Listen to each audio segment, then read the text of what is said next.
Matthew is going to present. This is another interesting topic because somebody whose name really resonates.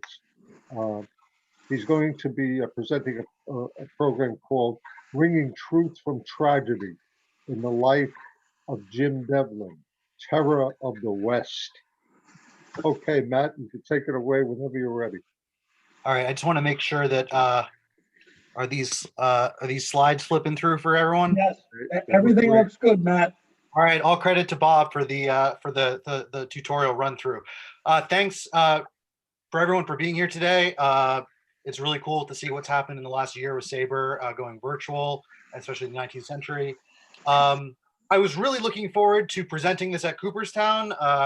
I had been conceiving of this as kind of giving Jim Devlin his due 140 years down the line. But in reality, Devlin's is a story that doesn't really belong in Cooperstown for a number of reasons. But his existence as a baseball player really kind of transcends the bounds of maybe what we think of when we think of 19th century baseball. So I wanted to start, first of all, this is a great picture by Greg Crandler, whose art is just out of this world. Yeah, so I'll get going. So this is a quote from the sports writer Opie Kaler, and it's really a great encapsulation of kind of the Devlin story as we know it in a nutshell. He writes in 1894, at the close of the 70s, the greatest pitcher of the century, in my estimation, arose and fell. His name was James Devlin. No man since his day has robbed him or his memory of the crown. But his greatness was his ruin. His prowess was purchased by gamblers. He gave himself up to evil companions who dragged him down to disgrace. Devlin was one of the quartet whose conviction of crooked play and life punishment served to place baseball high up in the public estimation, at the top of honest out-of-door sports. In the short period of his 5 years, Devlin sank from the topmost pinnacle of a pitcher's fame to a pauper's grave. And this is a story which is echoed in Ken Burns' Baseball. And in that movie, he gets a very fair 5 minutes treatment. We get the oft repeated anecdote of Devlin kind of coming hat in hand, begging on his knees to Holbert's office in Chicago and pleading for reinstatement. And Holbert basically says, this is what I think of you as a person, by the Al Spalding telling of it, hands him a $50 bill and says, you're through as a baseball player. Now, one of the images that stands out to me in kind of this vignette of Burns is the empty chair, which you'll see at top left. I think this is a really apt metaphor for the void left in baseball history when Devlin's story is confined to this rather one-dimensional figure of pathos narrative. And my intent with this presentation is to put a man in that chair. Now I got this picture of the 1888 Louisville Colonels crossed out because Burns also uses that in the film. A little creative license is always allowed, but that's always bugged me. And the other thing that's bugged me is that the way the film is sequenced, the section on the reserve clause comes before Devlin's section. And as I hope to demonstrate in this presentation, that's really kind of out of sync and does a disservice to Devlin and to the history of baseball to sequence it that way. So my first encounter with Devlin came when I was about 11 years old. My great-great-grandfather, John Avery Haldeman, was the 21-year-old sports reporter, probably better term, baseball editor, who helped uncover the conspiracy of the Louisville Four in 1877. He was also an avid baseball player. He played second base for Louisville in one championship game, made 3 errors, which I think is a great illustration that baseball is a lot harder than you think. And the professionals deserve some credit, which is going to be a theme throughout this presentation. Now, his father, Walter, was the newspaper's publisher and Louisville Club president. So we definitely have some little inside baseball nepotism at work. That the baseball editor is the son of the team president and the son of the newspaper publisher and also working for the newspaper. So I got Devlin's story as kind of like, wow, the Louisville Four, what a group of bad dudes. It's really a shame that the game of baseball in Louisville got off to such a rotten start. Now, what does great-grandfather John Avery Haldeman have to say about Devlin. He was an all-fired hardy kicker when the fever is in him pitcher, a grand and glorious old bull-headed Celt who is reduced kicking, snarling, and growling down to the finest point. Brains, one or two wouldn't kill. Egotism, chuck full to the very nozzle. Power to do mischief, to promote discord and bad feeling, and to destroy the regime of any nine in which he plays. Immeasurable, unlimited, infinite. Bull-headed Celt, we follow thy future with curiosity intermingled with tears. And now John Haldeman wrote this in October 1877 when he was kind of hot on the scent of the Louisville story and had been watching the team play exhibition games in Indianapolis. And in the course of 3 days, he had seen Devlin limit the Indianapolis club, which was very good for the day, and the Boston club, who were the champions of the NL that year, to 2 hits in 3 games. And so Haldeman is like, wow, Jim, you've really done it. You've really exposed yourself that you can pitch this well when you want to, but it's so evident that you haven't been and, are crooked, et cetera, et cetera. So that's the Jimmy Devlin we get from Johnny Haldeman. In search of kind of the more complex story, let's go back to Devlin's place of birth, which was Philadelphia in 1849. Here's a view of the city looking south. And Devlin was born to Irish immigrants, William and Agnes Devlin. They settled in the south side of the city, unknown if they stayed together or split up. And yeah, so he grew up in this kind of urban concatenation of commerce and industry in the neighborhood of Moyamensing and Southwark on the south side of the city, right by the docks. You had Civil War soldiers, thousands of them going through all throughout the war. So if there was a place to pick up baseball in the 1860s, Philadelphia was it. Devlin's linked to multiple clubs, including the Mutual and the Dorigo clubs, but the Philadelphia Sunday Dispatch links him as first appearing with the Arctic Club of Philadelphia. Now, this club may have been associated with the Arctic ice skating rink, which was an or the Arctic Park, which is an ice skating facility, which in the mid 1860s was the superintendent of it was none other than Philadelphia baseball luminary Hicks Hayhurst, who we see at left. And I got this picture of the chicken here because that's sometimes what they did. They'd have these costumes that you could put on, and it was kind of a masquerade. So it's just a nice visual of the era. So Devlin is linked to the Arctic Club by various sources in the years 1868 and 1869. Here's a view of the Southwark neighborhood looking east from the Shot Tower in 1870. Now, his neighborhood in South Philadelphia was dominated on a social level by the volunteer fire companies. These were hubs for social life for working class men, and members kept leisurely hours, and companies were at once a source of civic pride and civil strife as rival gangs battled for primacy on a block by block basis. Out of this fire company structure emerged the team that really put Devlin on the map, and that's the Marion Club of Philadelphia. They're founded in the spring, early summer of 1871, and they take their name from the Marion Hose Company, which operated in the area, indeed in Devlin's neighborhood, beginning in 1833 and ceased operating that spring when the city established its paid firefighting department. The club is organized by various people in the community, but its secretary and pitcher is John J. Smith. And they play their first game against the Roth Club and immediately issue a sweeping challenge to all the amateur clubs of Philadelphia. So over the course of the next summer, they basically take the state by storm. They win every game against the amateur clubs they've played. Here's a little map. They go up to Burlington. They take multiple tours to Harrisburg and play at Lancaster. And by the end of the summer of 1871, they're considered one of the best amateur clubs in the country, the champion amateur club of the state. And they get compared to the famous 1869 Red Stockings in the sense that they have played a ton of games and not lost any of them. And so at the end of the season, we get our first description of Devlin. He's the captain of the nine. He's one of the strongest players in the club. He's playing third, but also can play short. He's a heavy hitter. He's got more base hits than any other man on the nine. and he's very plucky in facing hot balls, and his throwing is the hot straight order, the globule going like a shot. And we all love this 19th century baseball writing.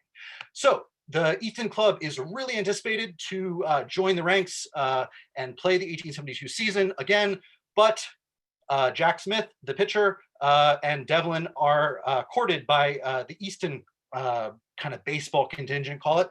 And it's kind of hard to determine who follows who to Easton.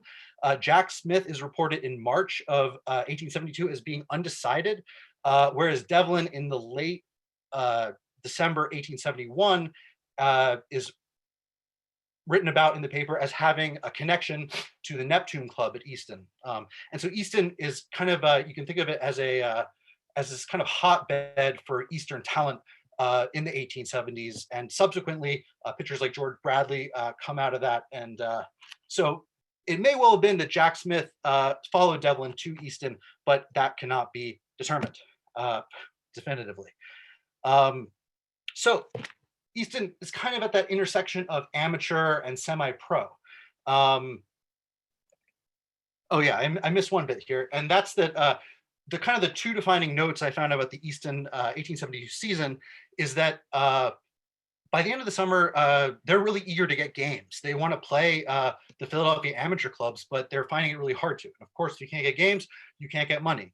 Another really bad thing happens, which is there is a fire at the railroad depot right next to where they play baseball, and they lose all of their material in the way of bases, foul flags, and so that's like not a very good thing to have happen. So I know I'm going pretty quick, but bear with me here. I'm trying to get through it all. So in 1872, we find Devlin kind of maybe in kind of straitened circumstances. He's a working class guy. His occupation is listed variously as a laborer or a teamster. So he's driving wagons. So there are three instances kind of in the space of a year, which I think give us an insight into Devlin's later characterization as a thief and a crook. And I think these three really prove that when Devlin was faced with want, he had ways of dealing with that, namely by stealing. So he's this first one is a charge of malicious mischief, which is kind of the first instance of Devlin the trickster that we see. And he dumps a cartload of dirt into his his former employer's place of business. Then in August, he's convicted of stealing 6 pieces of brass pipe. But his former employer says the prisoner was a good, honest man and committed this offense while drunk. And then in 15th of January, he again steals a quantity of lead from the Walnut Street Wharf, which was nearby in Southwark. So this last item is really the kind of the one that links them all, because Devlin is listed as living at or on Marriott Street for his entire life. So he could have been trying to kind of fund his way as a ball player by doing kind of these acts of petty thievery, but he could also be feathering his nest for the coming season. Well, the Marion Club, this is a great item I found online. It's an invitation to their masked ball in February 1873. So, I kind of like to speculate, was Devlin trying to get back to Easton and make the masked ball? There's a big fight outside of it, if you read the Eastern newspapers, or he could have been feathering his nest for the following season. Because in March of 1873, he's engaged to be the 11th man substitute on the newly formed Philadelphia White Stockings. The Philadelphia White Stockings get off to a white hot start. And if I just flip forward to my notes, but then they take a vacation to Cape May, kind of lay off for a couple weeks, and then they travel to Chicago that August. And here we meet our old friend Holbert, and it's a really brilliant marketing stroke for Holbert, because as Philadelphia White Stockings play Boston, it's announced that 7 of their number will be joining the revived Chicago club for the coming season, and Devlin is among this group.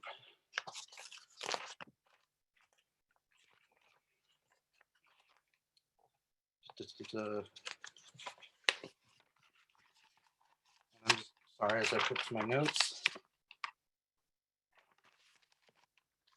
All right, it's written in the Chicago Tribune that James A. Devlin will play first base. He's comparatively unknown outside of Philadelphia, but he has long enjoyed a reputation as one of the best players in the Quaker City.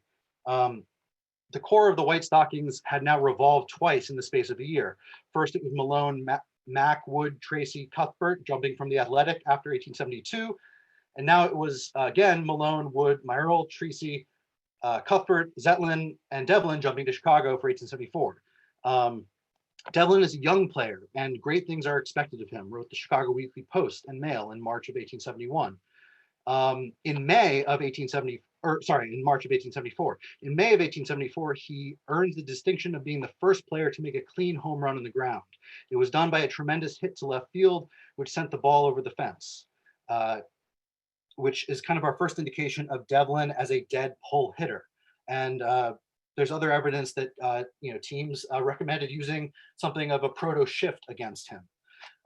And the Weekly Post and Mail continues he may be safely counted on for telling work with the bat in championship games. Indeed, Devlin could be counted on even when his teammates could not. After a disappointing 1874 season, 5 of Holbert's 7 Philadelphia revolvers scattered back east. Only Devlin and Zetlin stayed on. Devlin was put in charge of the ball ground for the winter, where he had time to practice the emerging new style of underhand pitching, only increasing his value to Holbert as a utility player in the truest sense. So the story of Devlin's sudden development, which is a relative term because he was, of course, a third baseman. He had a very strong arm. It goes something like this, and this is may have been related to a Utica Observer reporter in 1879 by Devlin himself when he was in that city. One day, when time hung rather heavily on his hands, he placed a cigar box on a stick and, measuring up the ground, began pitching with the cigar box as a target. He found after pitching 3 days that he could hit the cigar box 9 times out of 10. This encouraged him, and he began to work in earnest, studying the in and out curves, rise and drop balls. There's one problem, and that's Devlin had acquired such speed in his delivery that none could be found to catch his red-hot underhand throw. For a sense of how hard he was throwing, the Chicago Tribune notes that he could shiver the board fence he was pitching at. In January 1875, Chicago sent to Bloomington for the newly acquired catcher Scott Hastings, who we see in this picture, who arrived on the grounds and proceeded to show, quote, such a creditable exhibition of catching that he was loudly applauded by the large audience who had witnessed the work. New York Clipper reported in February, Chicago scribes think Devlin the red-hottest slinger of a ball in the fraternity, adding that our Eastern players will have to look sharp at the bat, as the devil is in the new Chicago pitcher. Bit of a pun. Not beyond the Clipper. The Chicago Tribune accurately predicted in March 1875 that Devlin's peculiar underhand throw and very swift delivery will undoubtedly prove very effective in the coming season. So is there any way of knowing what Devlin's style of pitching looked like in practice? We find the answer in the form of Hall of Fame pitcher Big Ed Walsh, who was described in 1908 as having much the same style in his delivery that Jim Devlin had. Comparison later echoed and advanced by baseball writer and former player Tim Murnane, who called Walsh's style, quote, original, but much the same as Devlin used. No wild pulmonary motion, always on the mark, every ball pitched meaning something. Devlin's high-speed, curved line style of pitching was truly pushing the boundaries of baseball as it was known in the 1870s. In 1894, an old-time crank recalled to the Chicago Tribune that Devlin was just learning to throw underhand, and there was a constant dispute going on with the umpire in an endeavor to make the pitcher keep his arm down. So, of course, a lot of us know you couldn't put your hand above your hip, basically. So across the 1875 season, Devlin really proves his value to the White Stockings. He logs 374 innings at first and 224 as pitcher, leads the team in fielding, and by late August, he was also leading the team in batting with 1.44 hits per game. In late June, amid allegations of throwing date games, Dick Hyam had been replaced as team captain by John Glenn. Devlin was duly appointed Glenn's assistant in a move rendered necessary by the fact that Glenn's position in the outfield would not allow him to direct the infield play when the nines were in the field. So despite being described by St. Louis papers as a, quote, favorite in the city of divorces, Devlin was, which is their name for Chicago, Devlin was either not part of Holbert's plans for Chicago heading into 1876, or didn't give Holbert the chance to consider him for them. In September, it was reported that an agent of the newly formed professional nine at Louisville had secured Devlin and Hastings for the coming season. In getting Devlin, the Kentuckians have secured as good an underhand thrower as there is in the country. Joseph's not accepted, wrote the St. Louis Globe Democrat. On October 3rd, let's see. Oh, and there's Brad Ziegler, who's a modern pitcher. Another one who kind of throws with maybe the same general motion Devlin might have done.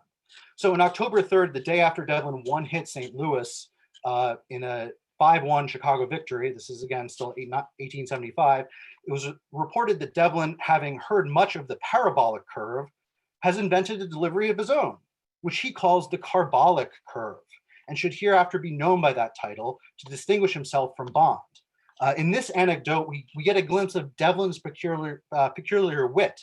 Carbolic, what does that mean? Carbolic acid is an ingredient for making sanitary whitewash, which is exactly what Devlin's curves did to opposing knives.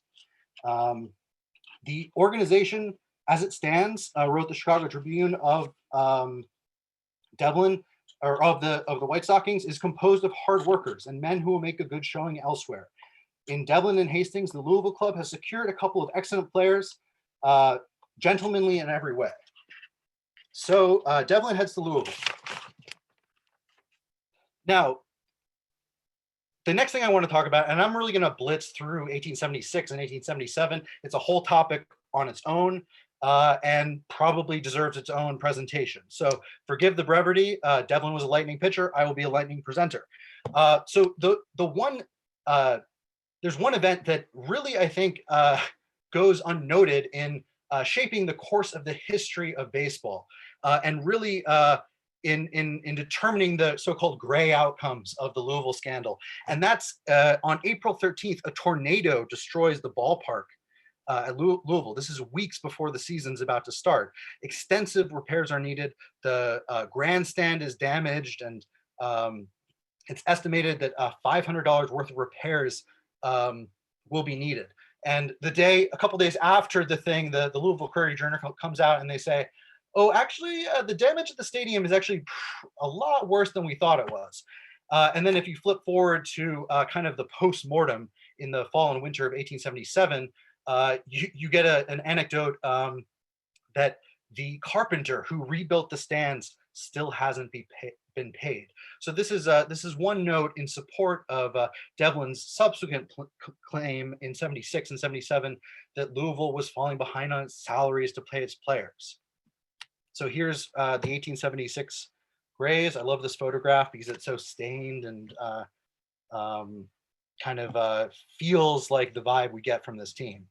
So Devlin's pitching great for Louisville. Here's another factor that I think we should consider when considering the subsequent kind of falling out between him, Louisville, and the league. He's got offers from Philadelphia, from St. Louis. Harry Wright wanted the Terror for $2,000. And Devlin thinks that with Snyder, his catcher, who we see at right here, and along with the current Boston nine, they can take on everyone. But there's one problem. Snyder and Joe Gerhardt, who are 21-year-old lads from Washington, are absolutely enamored with the female society of Louisville. And it's said that Snyder loves the girls. And he is off, but he doesn't want to play anywhere else. So we see maybe Devlin kind of hemmed in by two factors here. He has a wife and a child on the way who would be born in August, but then he's also got a catcher who's kind of lovesick and doesn't want to hear anything about leaving the city. So Devlin ultimately accepts Louisville's offer. And he's popular in Louisville. There's a junior club called the Young Devlins that crops up. And it's around this time he dubs himself the Terror of the West. And this is a kind of sobriquet that is beloved by Devlin himself. It's also one that the only Nolan lays claim to around the same time. So you kind of get this rivalry brewing between them. Nolan, of course, is a pitcher for Indianapolis in 1877. And yeah, so in late summer 1876, Devlin Sun is born. All right, I'm gonna probably have to speed it up a little bit here. So basically, Devlin comes out with a card. It says that he has not been throwing games, that pitchers are occasionally off. He's pitched every day for the last 4 weeks. And this pretty much devolves into kind of a he said, she said, all throughout the end of the 1876 season. Devlin claims he's owed money. Louisville claims that it's given him an advance on his 1877 salary. And it kind of devolves from here. Devlin has got a high temper. He's claiming the team hasn't paid him money. The Louisville club says it does not owe a single cent to players, and that Devlin will play for Louisville next season whether they like it or not. Things kind of go from bad to worse. Devlin starts telegraphing around Pittsburgh, St. Louis, Cincinnati, trying to get teams to give him advance to play for them. Now, fast forward to the end of 1876, when it is written in the Philadelphia Sunday Mercury that players residing in the city have determined to form a protective union and will contest the right of any club to use such arbitrary and high-handed measures and insist on their rights in regard to the contracts. So Devlin is among this group. There's a threat to expel him. I'm not sure how I'm doing on time here, but this war of the words continues. He's described as one of those uncertain fellows who reminds you of a flea. Here's a great quote from the Courier Journal going into 1877. A first-class nine containing no players of the Devlin stripe can be easily placed in the field this season, and honest play will reap its reward. So really, in the off-season of 1876, 1877, we see this brewing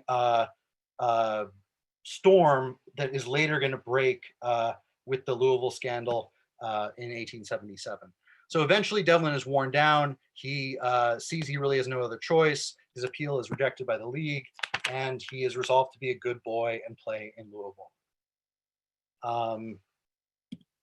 So here's that picture that we saw yesterday of the Louisvilles in 1877. That's Devlin in the second top row from right. And one thing I think I really encourage people to think about when thinking about the Louisville scandal is the broader labor landscape in 1877. One of the largest labor actions in history was going on right up against the backdrop of when Louisville goes east on its pretty brutal 6-week road trip. And all right, so we'll flash forward. Devlin is banished from baseball along with his 3 teammates. And in the winter of 1877 into 78, he is listed on the gentleman's list of theatrical, circus, musical, and minstrel professions. Now, this is something that in the past season, George Bechtel and Fred Tracy had also been listed as going on the low variety stage. But there's a possibility that Devlin could have been confused with another James A. Devlin, who was active comic actor at this time. So in 1878, Devlin starts playing games around Philadelphia, but then makes his way to Buffalo, Chicago, Indiana, Rochester, Buffalo again, London, all over this place. And my code in this map is basically if he was in a place, he gets a green diamond. If he played a baseball in the place, he gets a white diamond around that. If a team wanted him, they get a yellow. And if he umpired a game, they get a blue. So you can kind of see this. And this is a fanciful newspaper drawing from 1815 that looks at, that was recounting the story of Devlin. And the kind of curious feature of this is it has his wife in the mix. And in this telling the story, she's a very active part in the subsequent campaign to reinstate him with the National Association in 1879. So here's Devlin's perambulations for 1879. He begins the season in Philadelphia playing a charity game that he's the downtown captain. George Bradley's the uptown captain. The two of the games are benefits, one for the grievously ill Charlie Mason, who would survive and go on to good things in baseball, and one for Devlin himself. Now, here's one really cool thing that I uncovered about Devlin. This is the Princeton 1879 baseball team. Now, in the top left corner, we see Malin Pitney, who was president of the Princeton Baseball Association. This was his senior year. The team was not doing great. They had gotten really bad attendance and interest the following season. So Pitney endeavors to go to Philadelphia, and he causes a sensation in college circles of the day by engaging Jim Devlin to go to Princeton and coach the team. And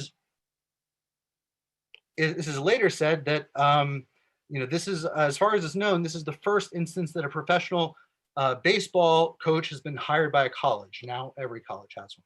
Now Malin Pitney, what did he go on to do? He became a justice of the U.S. Supreme Court. So Devlin met a judge. It just was not at the right time, and kind of not under the right circumstances. So there's Pitney, and there's Nassau Hall and Princeton. The rest of the 1879 season, Devlin secures appointment as an umpire in the National Association. And so again, using the code, he's umpiring around. Utica wants him to play for them. And it's during this time that he influences the development of Tim Keefe and Jack Lynch, who would go on to great success. We get an account by Sam Crane, who played with both men in the 1880s, that Devlin taught them kind of the secret of pacing. He's credited by Crane as being the first to use a change of pace, and taught both Keefe and Lynch how to hold the ball to do it. So if we're looking for a legacy beyond the scandal, Devlin's kind of tutelage, both of a Princeton club and Keefe and Lynch, is that. Now in 1880, he goes and the repentant thief, as he bills himself, finds refuge in the baseball Dry Tortugas. He takes the diamond in San Francisco at the Recreation Ground on July 4th and gets a rousing 2-1 win. And so here's two pictures of the Recreation Ground. Another poetic note in Devlin's story is he takes a train down to Santa Cruz and the Felton Big Tree Grove. And I visited this place back in March, and it's a great kind of baseball destination, if you want to treat it like that, because Devlin pitches an exhibition game along with 3 other players, a demonstration kind of beneath these redwoods. And they had a tradition where you'd pin the postcards to the tree trunks, which endured until Teddy Roosevelt visited, kind of scoffed at the practice, and then they stopped it. So there's the station at the Big Tree Grove. 1881, this is something that I think someone should get into if they haven't already. There's a big scandal that erupts that maybe proves that there's still some dark deeds on the diamond. Some papers are found in Cincinnati hotel room that maybe suggest crooked ball play. But Holbert sweeps in, takes care of the situation, and packs the evidence off to the Pinkertons. So we don't really hear that much about this again. So another instance where Holbert is clamping down. Now, Devlin's whereabouts in 1881 are somewhat up to debate. He is reported to have been in the city since at least August 1881, and he plays a game at Princeton in April. That November, he plays center field for Trenton, and it was rumored to maybe be relocating St. Louis. Now, in March of 1882, he teams up with his former teammate and fellow Philadelphian and fellow blacklisted catcher, Crowley, and they pitch and catch for the Trenton club. Devlin, by many sources, wanted mighty hard to play with the Eclipse of Louisville, but of course, no one could think of it. He even offered in one source to have played for free. So Devlin kind of finished his career in Trenton, and in this kind of vignette, we get a great look at. You got about 1 minute. Okay, so Devlin finishes his career at Trenton. He's got a Crowley at catcher. He plays the Princeton club. The Princeton club gets in trouble because they've played, of course, with a blacklisted player, and this will not do. And you kind of get another kind of concatenation where Princeton is not supposed to be playing these other teams, because that was really the black mark that would follow these blacklisted players around, as if you played a game with the team, you were basically on their same low level. On June 10th, Wire cuts Crowley's cheek, and then on June 13th, Devlin plays what's probably his last game against Princeton, somewhat fittingly, and then he retires back to Philadelphia. He hopes that with Holbert's death, he might have another chance to get reinstated, but no dice. He kind of gets back to where he started, umpiring games on the south side sandlots of Philadelphia. Now, he becomes a policeman, which we know all from the story, but then after about a year of that, he gets sick with tuberculosis, not sure where he picked it up, but then lo and behold, he gets a benefit basically put on for him by Charlie Mason at the Jumbo Park. All the receipts go to Devlin. And so I think this is a nice kind of poetic indication of how these players were taking care of each other. Devlin, of course, participated in Mason's benefit 4 years prior. So there's different figures on what is raised. The Cincinnati papers were never really nice to Devlin. They report that it netted him about $1,000, and they say, put it on the ace, Jim. So he's not really getting that much love. He dies on October 10th. And then, so this is my last slide. His influence beyond 1877, he contributed to key evolutions in gameplay, mastery of the fast, underhand curve line style of pitching. He's credited with the invention of the down shoot, ground shoot, drop ball, or sinker. He's the first pro to ever coach a college team. And he's an important link in the labor history bridging baseball's NA and AA eras. He is the inklings of a radical, but kind of the instincts of a raging bull. In Gaelic, Dub Halen kind of means raging valor. And he kind of is a one-man advocate for players' rights, as we kind of glossed over in 1876, 1877, and a forerunner to the establishment of the reserve system and later players' revolt. He personified the 19th century struggle over what baseball could and should be. And he's a utility man on and off the field, and he proved a valuable foil for Holbert's mission to advance the National League project and project and protect league power, basically by keeping Devlin down. In the 1880s, he's used by the AA in a similar fashion. And so here's a quote by O.P. Taylor to finish it up. A false impression in the baseball world is like a thunderbolt. You can hear the roar long after you can see the flash. All right, I'm done. Matt, that was breathless. You did a good job. There's so much information there. I'm sure, you could probably even go longer, but I have to ask you just to accept emails for your questions, all right? So anybody who wants to ask Matt a question, I really do have to go on to our next speaker. Yeah, thank you. That Okay. I appreciate But letting me go a little long. This is the first, not the first. This is the first you'll hear Devlin this year, but not the last. I got a couple other things in the works as far as media. So stay tuned. you did a great job. It's full of information, and there's some great graphics there too. So thank you very, very much.